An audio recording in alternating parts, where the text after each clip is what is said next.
నమో బుద్ధాయ. ఆరోగ్యాభిలాషులారా, పురుషులలో స్త్రీలలో oestrogen hormones స్థాయి తగ్గిపోవటానికి గల కారణాలు ఏమిటనేది ఈరోజు తెలుసుకుందాం.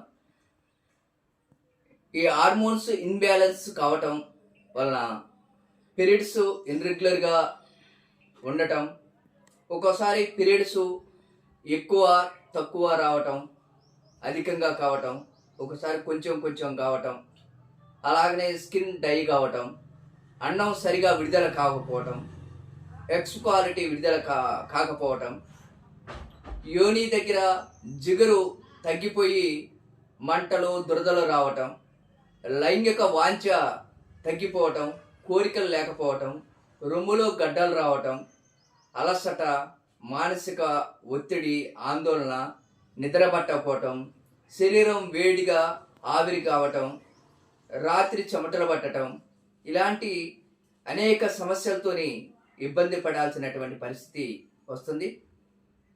అధిక బరువుగా ఉండటం, నిద్ర లేకపోవటం, దీనివల్ల పురుషులనైతే స్త్రీలలో కూడా కొందరు థైరాయిడ్, షుగరు లాంటి సమస్యలు కూడా ఎదుర్కోవటం, పీసీఓడి సమస్య, ఇలాంటి అనేక సమస్యలతోని ఇబ్బంది పడతారు.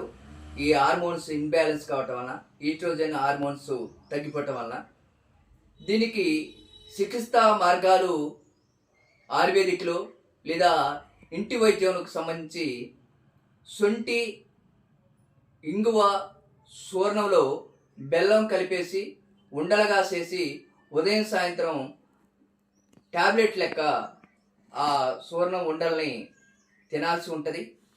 అలాగనే మెంతుకూర, బచ్చల కూర, పాలకూర, తోటకూర, ఈ 4 రకాల ఆకుల్ని శుభ్రంగా కడిగి జ్యూస్ పట్టి దాంట్లో తేనె కలిపి తాగాలి. అలాగనే మునగాకు, కరివేపాకు జ్యూస్ని కూడా సాయంత్రం పూట జ్యూస్ తీసి దాంట్లో తేనె కలిపి తాగాలి. ఉదయం మెంతుకూర, బచ్చల కూర, పాలకూర, తోటకూర జ్యూసు, సాయంత్రం మునగాకు, కరివేపాకు జ్యూసు తాగాలి. 2 పూట్ల శొంఠి, ఇంగువ, బెల్లంతో చేసినటువంటి ఉండలుగా చేసినటువంటి ట్యాబ్లెట్స్ని వాడాలి.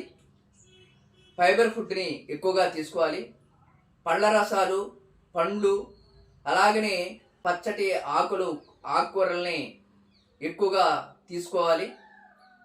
అలాంటప్పుడు ఈ స్త్రీల్లో కానీ పురుషుల్లో కానీ ఈస్ట్రోజన్ హార్మోన్స్ ఇన్బ్యాలెన్స్ కావటం అనేది ఆ సమస్య నుంచి సులభంగా బయటపడవచ్చు. జై గురుదేవ.